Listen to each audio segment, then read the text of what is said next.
Hello, my name is Kirsten Kavinga. This is my Roman History project, Latin 4, 2009. Teacher, Miss Bryant. It's on Arma, melee weapons. I hope that you enjoy it. Also, plagiarism counts with YouTube. So, if you feel like you want to use any of the information on this project, message me, ask me. Do not quote me word for word.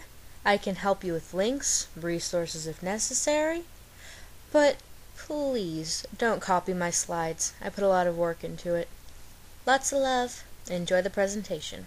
The Puccio, standard blade for soldiers. Again, hourglass shape. This one was also used in cooking. Yay! I'm just thinking, kill somebody, wash that knife before you put it in the chicken.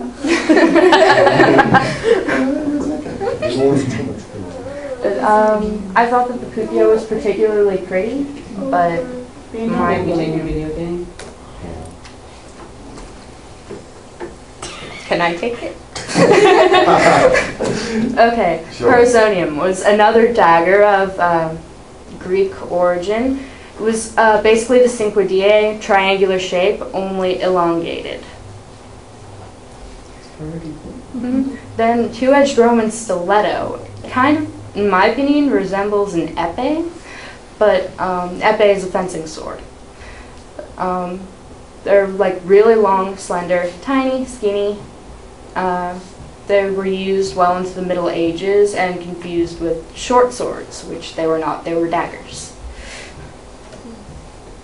Then, close-range projectiles. I chose these because, if necessary, a soldier could use them in hand-to-hand combat. And I wanted to add something more, and they looked funny, so. The pilum, standard issue weapon held by all soldiers. Then, was designed to pierce through both the shield that an enemy soldier was holding, get through that, and hit the person inside it. Then, upon impact, they bent, so the enemy soldier couldn't use them again against them. Then they were around 2 meters long, so yay to yay. And the head was a pyramid-like barb. Shaft was 7.5 meters in diameter. The pilum were normally thrown before soldiers went into battle, like hand-to-hand combat using swords. And then 3 types: thin, thick, and weighted pilums. The apple stick's over there if you want to use it for pointing. Ow, right. Sorry. Where? Oh, that's useful. So you should see it again. Okay. Thin pilum had an iron head, and the head fit into a socket in the handle, which would have been right there. It was smaller, like the tip was skinnier than that of the thick pilum, which is how it got its name. Thick pilum, again, used to secure the head of the blade to the shaft. And then a block of about 5 centimeters width was used to hold it in place instead of a socket. And in melee fighting, the hand was protected by the wooden block as well. That continued through medieval times as well, especially for jousting, firmer grip. Yep. And then I found this one interesting, the weighted pilum. It's the same as thin pilum, only on the shaft was a weighted ball. It's made it's made of like a denser material, so like the force would increase, like the impact that it would have. Oh. Other than that, it's the same as the thin pilum. Okay, last slide. The plumbata. This I thought was cool. The previous ones have just been replicas. That's all was found. That's like actual artifact. But they're used in late Roman times. And the dart was weighted with lead. So, right here. So if the weapon didn't kill you, then the material of the weapon would kill you. Yeah. And the head was iron. But since the shafts, we don't know how long they are or anything like that, because only the heads and weights have survived to current day. And it was was also a weapon derived from the pylon. One source said that they were shorter, like from drawn information. The shafts were short and they could be held inside the shield, but not quite sure of the validity of that.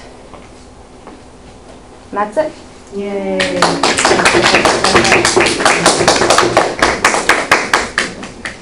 How many slides in total? 20.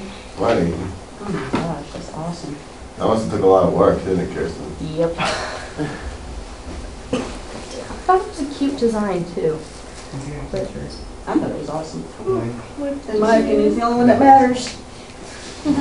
Emily, you ready? Wait, not done. Oh, I'm sorry. Excuse me. I made a visual and an edible. It's a cake that I carved into the shape of You should go up and help her. She's awesome. It's just like- severe javelin of sorts. Forget what it's called just now. Just had a memory lapse. So that's in the What? That's all. It's right there. What just happened? Nothing. No, the tin foil was. I love food. No. That's really thin cake.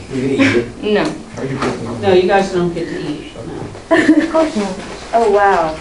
Someone in previous classes removed part of it from Name the Heart, but that wasn't going to be eaten anyways. I'm really sorry. It was the 4th period class. She was very honest and apologetic about it. What was the excuse? One of the students was Yeah, what was the excuse? so hungry. I'm hungry. curious. Ah, What was the excuse? useful. But, Wow. And my attitude was, Are you sorry? these are Roman history projects that my students have worked very hard on. Please ask your students to stay out of them or find somewhere else to meet 4th period. Miss Bryant's not always very pleasant. but, used vanilla icing, again, the cake. Again, time-wise, I did not have time to make it from scratch, and I figured it would be a waste of effort. But no offense meant. So I used a yellow cake mix, and Harsh. with that, I added my special attachments a can of condensed milk, 1 cup of condensed milk, and an extra third of a cup of water for every cup. It says in the instructions. Uh-huh. So I have plumbata right here, head and weight. You don't want to crowd around and look and see Pylon. if she's describing these things. Cinque Die, and the Puccio. It's long. Wow. Realistically sized, or as close as I could as possible. Want some help? It's wood. No, I don't, but Too late. oh. I'm having fun. Then have at it, by all means. Thank you. Like the texture of it, I broke into the top layer of the cake a little bit for the end, so that some of the cake was mixed into the frosting to give it that look and texture in the wooden parts. Awesome. So, then, Emily, can I use your? Are you mimicking me?